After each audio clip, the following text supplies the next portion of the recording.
Assalamualaikum warahmatullahi wabarakatuh. Setiap kita pasti pernah merasa letih oleh kehidupan, dalam gelisah yang tak kunjung reda, dalam pencarian yang terasa tak sampai. Maka ada saatnya kita berhenti sejenak, bukan untuk mundur, tapi untuk kembali. Kembali ke ruang paling hening di dalam diri, tempat jiwa bisa bernafas, hati bisa menghadap, dan batin bisa berbicara dengan Tuhannya. Di sanalah salat berdiri. Bukan sekadar kewajiban, tapi panggilan. Bukan hanya gerakan, tapi bahasa. Dan bila kita menyelaminya lebih dalam, salat akan menjadi jalan-jalan sunyi yang menuntun kita menuju ihsan. Beribadah seakan-akan kita melihat Allah, dan bila tidak, kita sadar bahwa Dia melihat kita. Di tengah riuhnya dunia yang sering membuat jiwa lelah dan pikiran kacau, salat hadir seperti mata air. Ia tidak bising, tapi menenangkan. Ia tidak panjang, tapi menyentuh. Ia bukan sekadar rukun yang harus dikerjakan, tapi jalan pulang bagi hati yang rindu Tuhannya.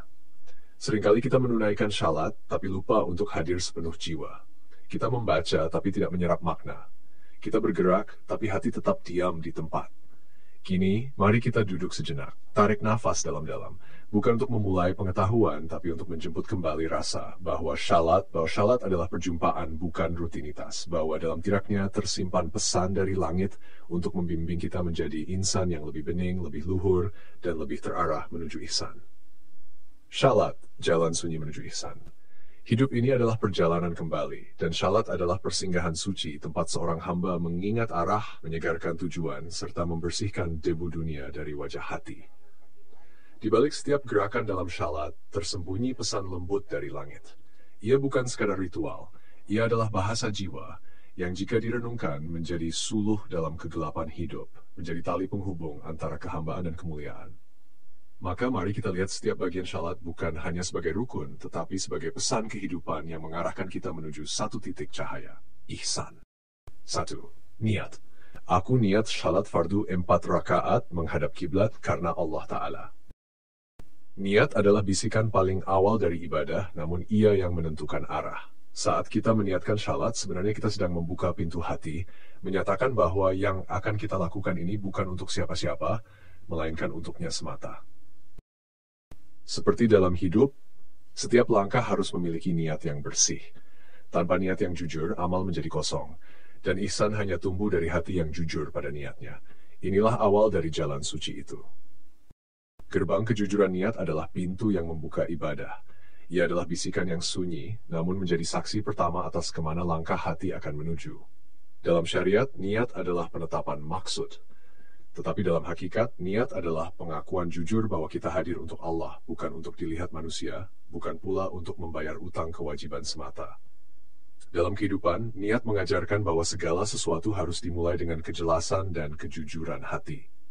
Orang yang menata niatnya sebelum bekerja, sebelum berkata, sebelum memutuskan, dialah yang berjalan bersama cahaya. Sebab niat yang lurus adalah dasar dari semua amal yang diterima. Dan jalan menuju ihsan dimulai dari hati yang jujur pada niatnya. Karena hanya hati yang jujur yang bisa merasa selalu diawasi oleh Allah. 2. Takbiratul ihram melepaskan dunia. Allahu Akbar, artinya Allah Maha Besar. Dengan kalimat ini, kita memutuskan diri dari dunia. Kita mengangkat tangan seolah mengangkat beban kehidupan, lalu meletakkannya di belakang. Saat kita berkata Allah Maha Besar, kita sedang berkata bahwa ambisi, kekhawatiran, dendam, dan gelisah tidak lebih besar dari Allah. Maka mengapa hati harus sibuk pada yang kecil ketika ia bisa bersandar pada yang Maha Besar? Ihsan lahir dari hati yang mampu berkata, cukuplah Allah bagiku. Allah Maha Besar, di saat itulah dunia dilepaskan. Pikiran tentang harta, gelisah tentang masa depan, marah yang tertahan, dan segala beban yang membungkus dada, semuanya ditinggalkan.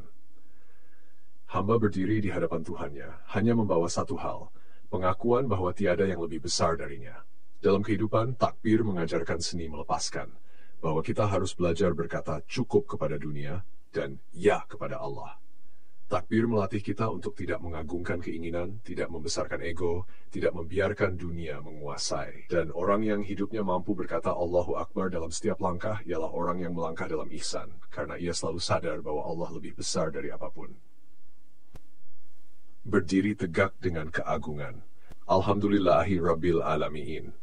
Artinya, segala puji bagi Allah Tuhan semesta alam. Berdiri tegak dalam ketaatan. Qiyam adalah saat tubuh berdiri dan hati tunduk. Kita membaca ayat demi ayat, menyatakan pujian dan harapan hanya kepada Allah.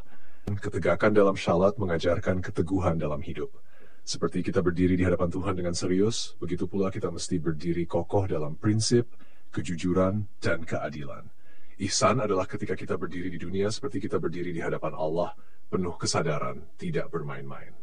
Ketika kita berdiri tegak dalam syalat, tubuh kita seolah berkata kepada jiwa, inilah posisi hamba, siap mendengar, siap menerima, siap taat. Berdiri adalah simbol kekuatan, tapi bukan kekuatan untuk berkuasa, melainkan untuk taat kepada Yang Maha Kuasa. Dalam kehidupan, berdiri dalam syalat mengajarkan kita untuk teguh dalam prinsip, bahwa dalam badai ujian, dalam godaan kezaliman, dalam rayuan dunia, kita harus tetap berdiri untuk kebenaran. Tegak, tenang, dan tidak goyah. Dan hanya mereka yang menjaga keteguhan itulah yang melangkah dalam jalan ihsan, karena ihsan butuh keteguhan hati yang tidak mudah goyah oleh pandangan manusia. Rukuk merunduk untuk menghilangkan keangkuhan. Subhana Rabbiyal Azim artinya, Maha Suci Tuhanku yang Maha Agung. Rukuk adalah tunduk. Ia bukan kelemahan, tetapi kemuliaan. Ia bukan kalah, tetapi sadar bahwa ada zat yang lebih tinggi, lebih kuasa, lebih tahu. Dalam hidup, siapa yang mampu menundukkan diri, ia akan ditinggikan oleh Allah. Rukuk mengajarkan bahwa tidak ada kemuliaan tanpa kerendahan hati. Ihsan tumbuh dalam hati yang tidak lagi merasa lebih tinggi dari orang lain. I'tidal, kembali pada keseimbangan. Sami Allahu liman hamidah, Rabbana lakal hamd. Artinya Allah mendengar siapa yang memujinya. Ya Tuhan kami, bagimu segala puji. Keseimbangan dalam syalat mengajarkan kita untuk seimbang dalam hidup. Tidak selalu tunduk tanpa usaha, tidak pula sombong dalam berdiri. Hidup adalah perpaduan antara pasrah dan bangkit. Ihsan adalah saat seseorang tahu kapan ia harus merendah dan kapan ia harus tegak dengan adil. Setelah tunduk, kita bangkit.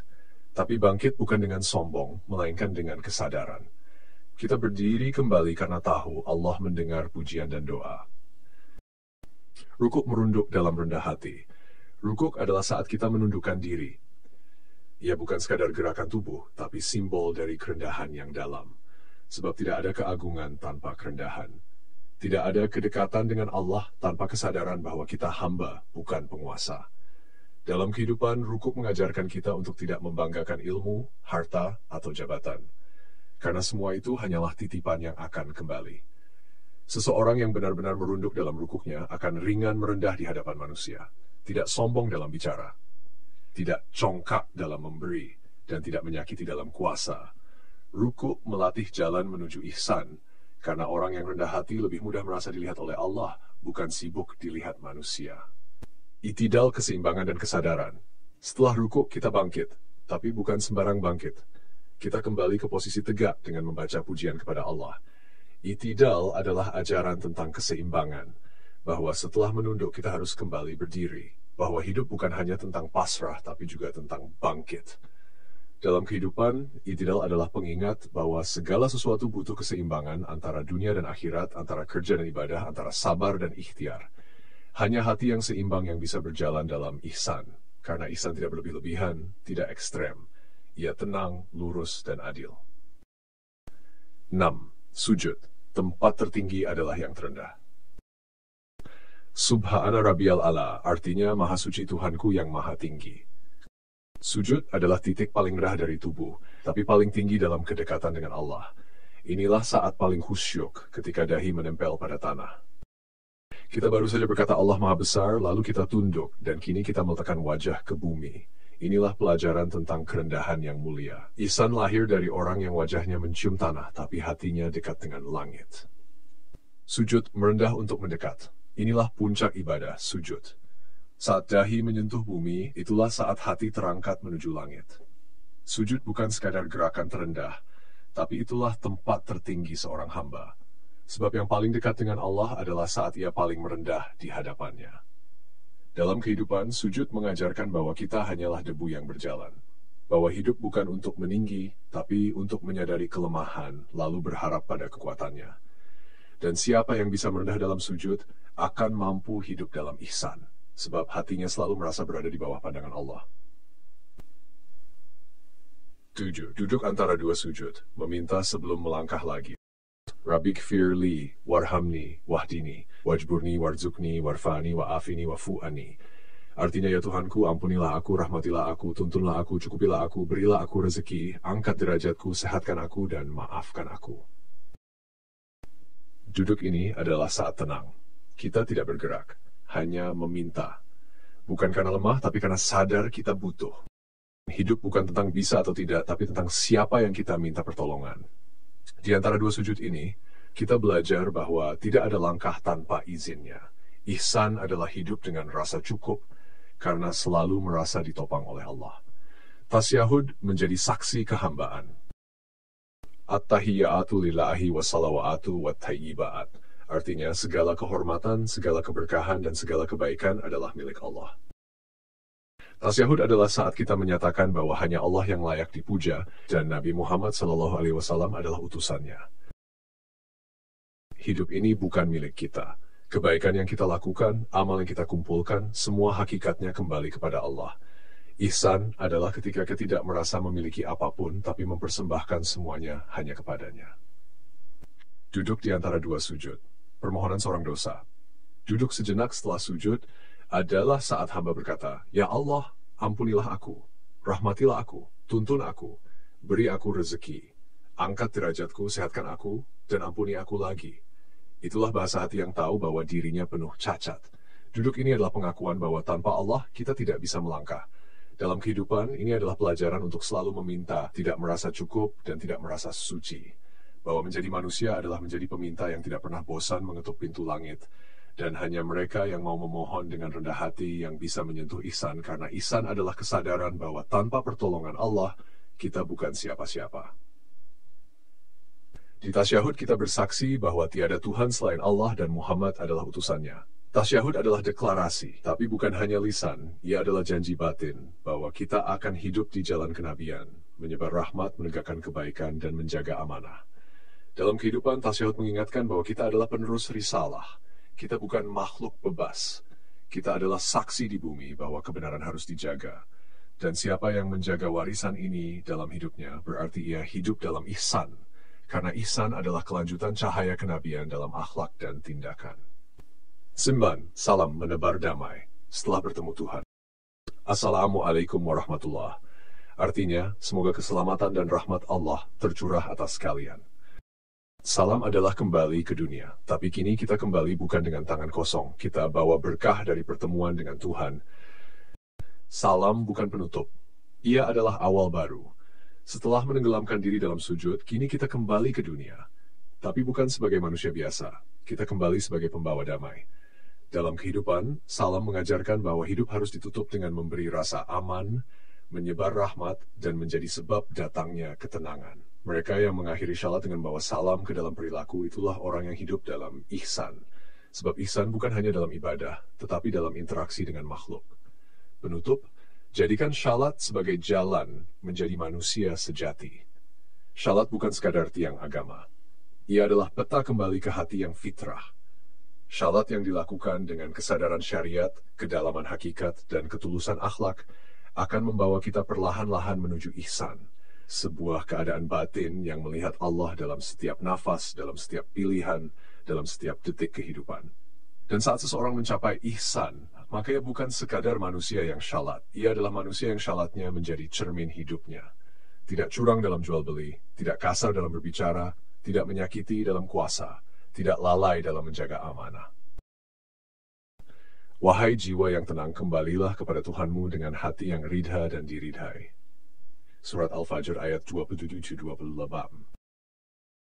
Setelah syalat, kita tidak boleh kembali dengan kemarahan, iri, atau dengki.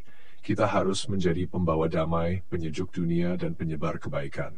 Ihsan adalah saat kita hadir di tengah manusia seperti syalat menghadirkan kita di hadapan Allah lembut, penuh rahmat, dan membawa cahaya.